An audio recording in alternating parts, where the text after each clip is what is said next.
Hello everyone, welcome to the Exia IAS Academy। तो चलिए देखते हैं कौन से इम्पोर्टेंट न्यूज़ आर्टिकल हैं जो रेलेवेंट रहेंगे एग्ज़ाम पर्सपेक्टिव से। तो इसमें मैं स्पेशली आपको स्टार्टिंग के 2 आर्टिकल जो है उसको अच्छी तरीके से समझाऊंगा और इसी के साथ मैं ये चीज़ भी आपको बताते चलूँगा कि किस तरीके से आर्टिकल जो होता है, कोई भी पर्टिकुलर आर्टिकल है, उसको हमें किस तरीके से हॉलिस्टिकली पढ़ना है ताकि हम प्री में भी क्वेश्चन को आंसर कर सके और मेंस में भी हम जो डिस्क्रिप्शन है एक क्वेश्चन का इन 150 वर्ड्स टू 250 वर्ड्स उसको हम लिख सकें। बाकी एडमिशन डिटेल्स मेंशन किया हुआ है इस स्लाइड में, तो आप इसको एक बार पढ़ लीजिएगा। कॉन्टैक्ट नंबर भी मेंशन है, कोई डाउट रहता है, फर्दर कोई डिटेल्स की ज़रूरत है तो आप इस नंबर पे कांटेक्ट कर सकते हैं। तो देखते हैं आज का पहला आर्टिकल। तो जो पहला आर्टिकल है वो बात कर रहा है रिगार्डिंग जुडिशियल रिफॉर्म्स। तो आज की जो मॉडर्न गवर्नमेंट है, तो उस गवर्नमेंट में हम 3 ऑर्गन देखते हैं स्पेशली। एक हो गया आपका लेजिस्लेचर जो लेजिस्लेट करता है या लॉ बनाता है। दूसरा हो गया एग्जीक्यूटिव जो उस पर्टिकुलर लॉ को एग्जीक्यूट करता है जिसको लेजिस्लेचर ने बनाया है। और थर्डली आ गया जुडिशरी जो एडजुडिकेट करता है या फिर एक पर्टिकुलर लॉ को अगर इंटरप्रेट करना हो, कॉन्स्टिट्यूशनलिटी या फिर उसका कॉन्स्टिट्यूशनल वैलिडिटी को चेक करना हो तो वो जुडिशरी के द्वारा किया जाता है। और इसी के साथ जुडिशरी का काम रहता है कि गार्जियन ऑफ द कॉन्स्टिट्यूशन है, guardian of our fundamental right है, प्लस एपिटोम ऑफ जस्टिस है जो देश के अंदर लोगों को न्याय एंश्योर करता है। तो अभी उसी जो थर्ड इंस्टीट्यूशन है, एक फोर्थ भी है, ध्यान रखिएगा, वो है मीडिया, और एक फिफ्थ भी है, वो है सिविल सोसाइटी। तो ये जो 4-5 ऑर्गन है इसमें से मुख्यतः 3 ऑर्गन एग्जीक्यूटिव, लेजिस्लेचर, जुडिशरी। तो जुडिशरी में क्या रिफॉर्म्स की ज़रूरत है, तो अभी ध्यान रखिएगा जो 3 गवर्नमेंट के ऑर्गन मैंने बताए जो फॉर्मली कॉन्स्टिट्यूशन में रिकॉग्नाइज्ड है, देन जो फोर्थ ऑर्गन है जिसको इम्प्लिसिटली रिकॉग्नाइज किया गया है under article 19 sub clause 1A जो है आपका मीडिया, फोर्थ पिलर।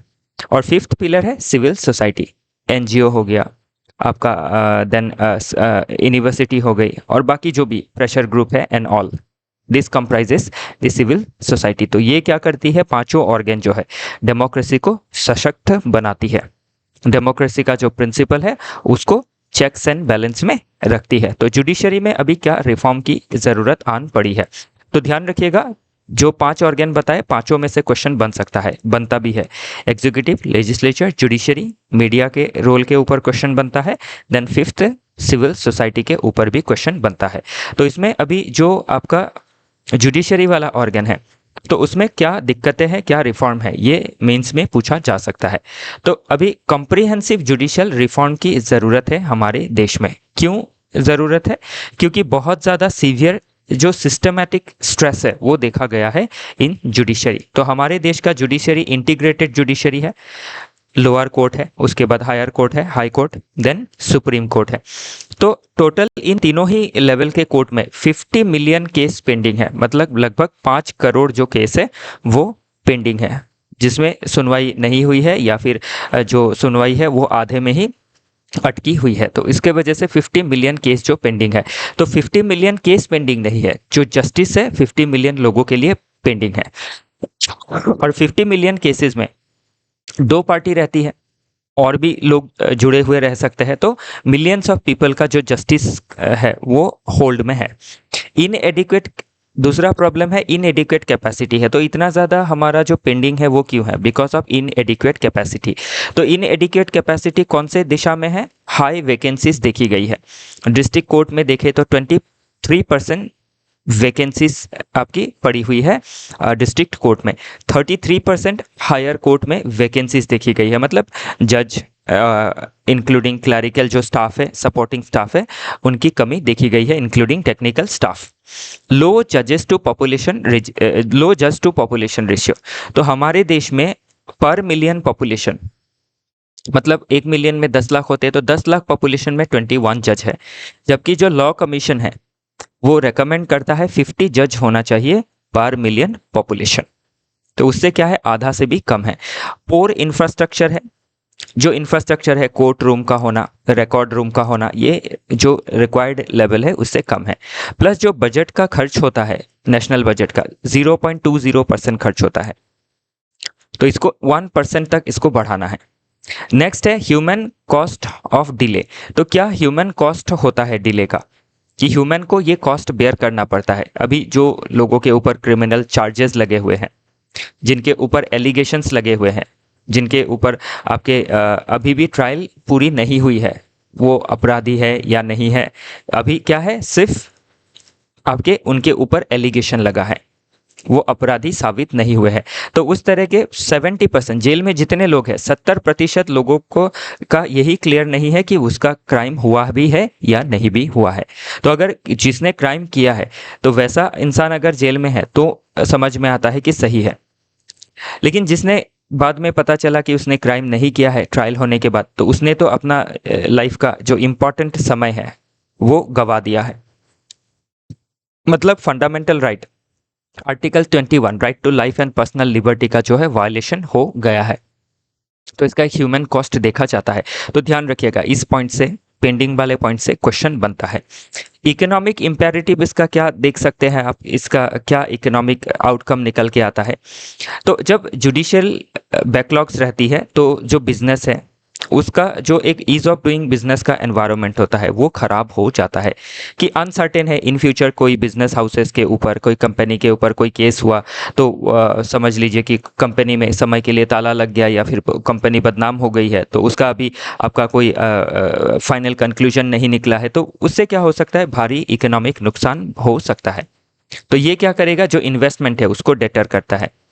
प्रोजेक्ट को बीच में रोकना पड़ता है because of different sort of issues, like land related कोई केस हो सकता है, एनवायरनमेंट रिलेटेड कोई केस हो सकता है। तो इतना ज़्यादा पेंडिंग रहेगा तो उससे बिजनेस क्या होगी, डिस्करेज होगी। और जो कैपिटल लोगों ने, इन्वेस्टर्स ने बैंक से उधार लेके लगाए हैं वो लॉक हो जाएगा। तो इससे आप समझ सकते हैं कि किसी का हालत क्या हो सकता है, काफ़ी खराब हो सकता है।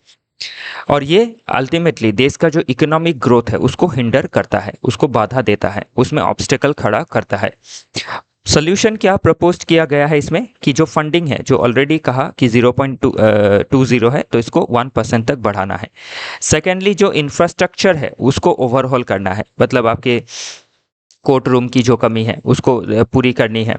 ई फाइलिंग का व्यवस्था किया जा सकता है, पेपरलेस रिकॉर्ड मेंटेन किए जा सकते हैं जिससे रिकॉर्ड रूम की ज़रूरत नहीं पड़ेगी, सर्वर में सभी चीज़ें रह जाएंगी।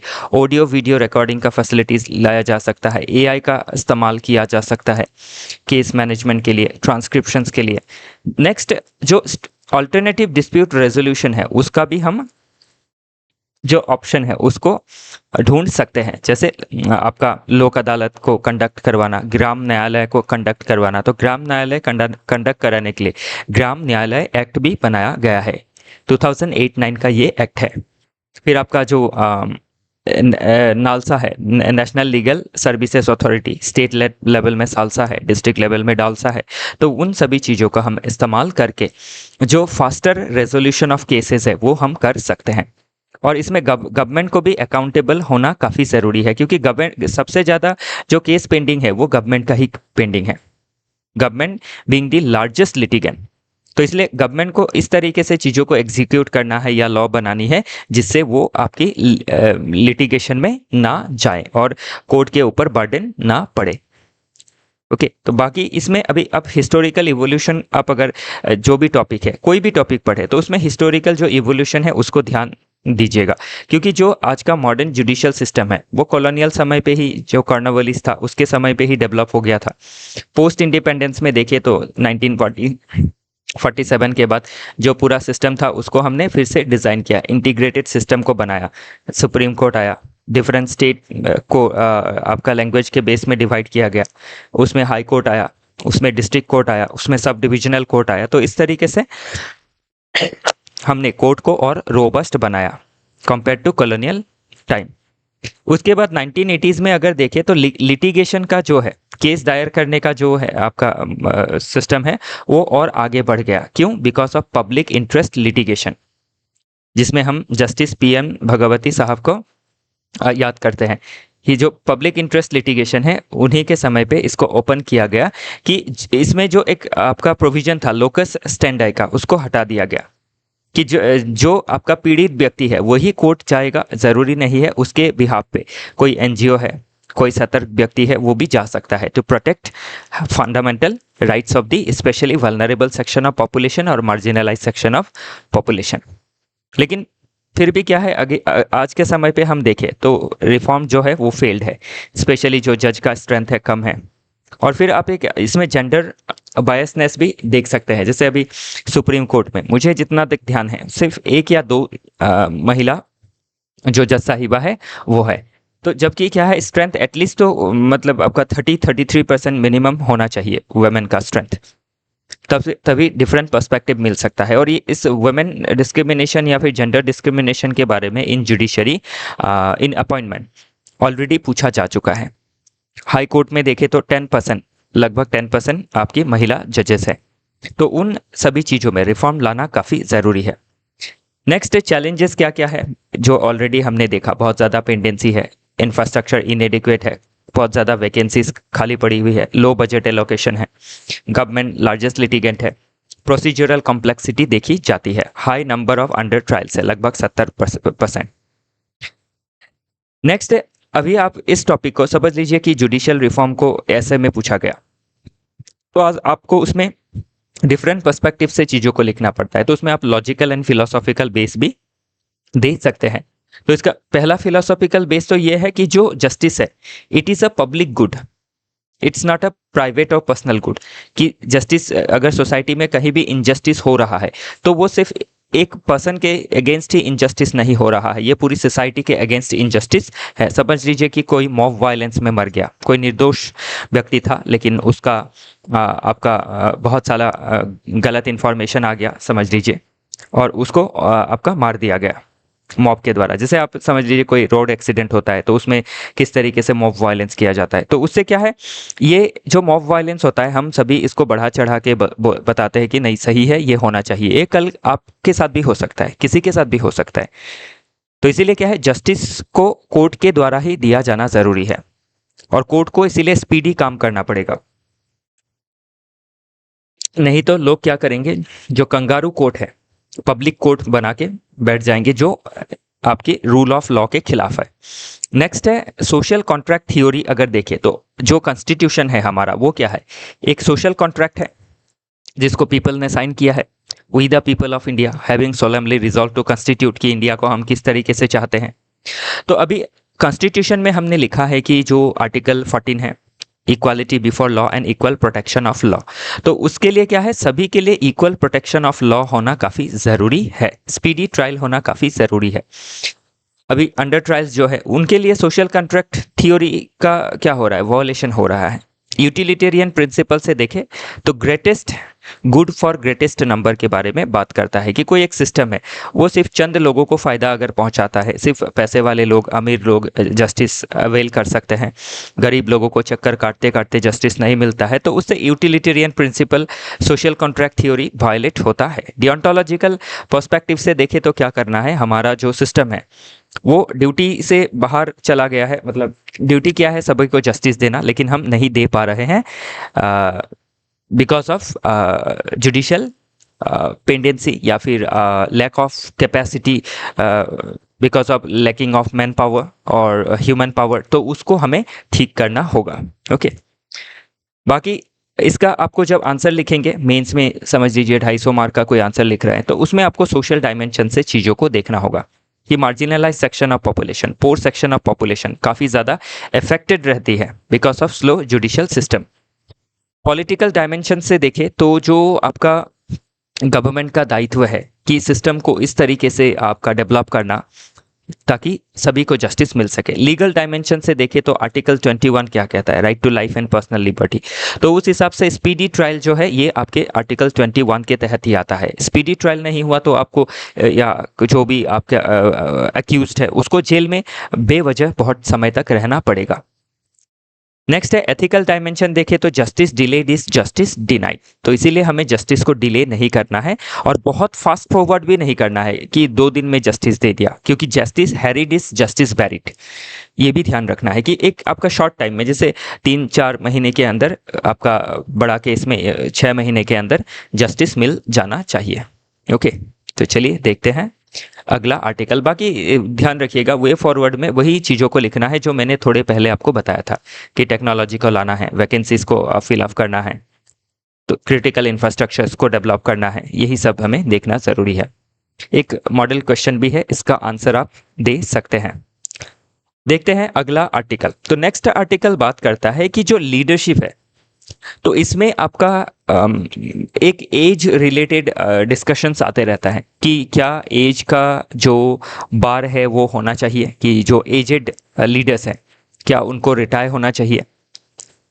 तो ये एक ऐसा मुद्दा है जिसका प्रोज एंड कॉन्स दोनों ही हमें देखने ज़रूरी है कि आपका अभी जब एक एजेड पर्सन लीडरशिप देता है, तो अभी ध्यान रखिएगा कि वर्ल्ड में काफ़ी पॉपुलर लीडर जो है एजेड है। हमारे खुद के देश के ऑनरेबल पीएम साहब जो है काफ़ी एजेड है, 75 ईयर्स उन्होंने कंप्लीट किया। इसके पहले अगर हम देखें पीवी नरसिम्हा राव जी, उनके 70 साल के थे तब उन्होंने इतना अच्छा जो इकोनॉमिक लिबरलाइजेशन का पॉलिसी है जिसको लिया था, जिसका स्वाद अभी भी हमें मिल रहा है। फास्टेस्ट ग्रोइंग इकोनॉमी है हम वर्ल्ड के। फिर मनमोहन सिंह जी के समय का जो रिफॉर्म है, या फिर इनका जो लीडरशिप रहा है, तो इसमें अगर हम देखें कि जो आपके एजेड पॉपुलेशन, एजेड जो लीडर है, उनके अंदर जो अनुभव होती है वो काफ़ी ज़्यादा होती है, लाइफ का एक्सपीरियंस काफ़ी ज़्यादा रहता है। और काफ़ी जो डिफरेंट पोस्ट में, जैसे मनमोहन सिंह जी है, डिफरेंट पोस्ट में रहने के बाद, जैसे प्लानिंग कमीशन में रहने के बाद, ओके, गवर्नमेंट के एडवाइज़र रहने के बाद, फाइनेंस मिनिस्टर रहने के बाद इन्होंने पीएमशिप का जो पद है वो संभाला है। तो इसीलिए क्या है कि आपका ये हम नहीं कह सकते कि एक एज के बाद जो आपका लीडर्स है वो इनइफेक्टिव हो जाते हैं, जबकि हमने देखा है कि नरेंद्र मोदी साहब के अंदर ही देखा है कि इतने एज में भी वो काफ़ी इफेक्टिव लीडरशिप दे रहे हैं। या फिर पास में पीवी नरसिम्हा राव जी को, मनमोहन सिंह जी को, अटल बिहारी वाजपेयी जी को भी हम उनका भी नाम ले सकते हैं। ये हो गया इसका प्रोस। अभी कॉन्स में क्या है कि जो आपके एजेड लीडर है वो जो यंग पॉपुलेशन है या फिर जो नए चेंजेस है शायद उसको नहीं समझ पाए, तो ऐसा एक आप कॉन्स में लिख सकते हैं, लेकिन ज़रूरी नहीं है कि वो नहीं समझ पाएंगे। इनके पास इतनी ज़्यादा एक्सपर्टीज़ होती है, इतने ज़्यादा समझदार, खुद भी समझदार होते हैं या फिर समझदार व्यक्ति का जो एडवाइस है इनको रहता है। तो ये एक आप कॉन में लिख सकते हैं, लेकिन इसको भी रिफ्यूट किया जा सकता है। तो अभी अभी एग्जाम में तो हमें लिखना है, तो हमें पॉजिटिव के साथ नेगेटिव को हम उसी तरीके से लिखते चलेंगे। और लास्ट में एक कंक्लूजन हमें रखना है कि एज को लेके हम लोग ये नहीं कह सकते कि कोई जो लीडर है वो इनइफेक्टिव रहेगा। तो उसका हम एग्जाम्पल दे सकते हैं और उसका काउंटर भी हम दे सकते हैं कि जैसे जो बाइडेन साहब थे, तो वो काफ़ी ज़्यादा एजेड हो गए थे, तो इसीलिए उनकी हेल्थ रिलेटेड कॉम्प्लिकेशंस थी, उनको सुनाई भी कम पड़ता था, चीज़ें कम समझ में आती थी, तो वो एक जो प्रॉब्लम है वो हो सकता है। ओके, तो वो जो हमने लास्ट में देखा कि उन्होंने अपना जो कैंडिडेचर है उसको भी हटा लिया था और कमला हैरिस जी को दे दिया था। तो क्या रीज़न था? एज रिलेटेड इश्यूज थी सबसे ऊपर। ओके, तो और एक नेगेटिव क्या है इसमें, या फिर कौन, अगर देखें आपका डीमेरिट देखें तो जो यंग लीडर है उनको जगह नहीं मिल पाती है।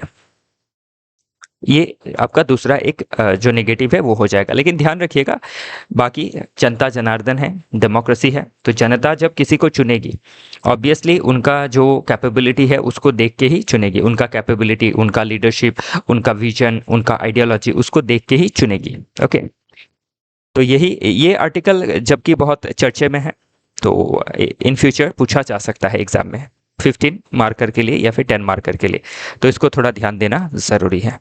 इसी के साथ आज का जो डिस्कशन है वो समाप्त होता है।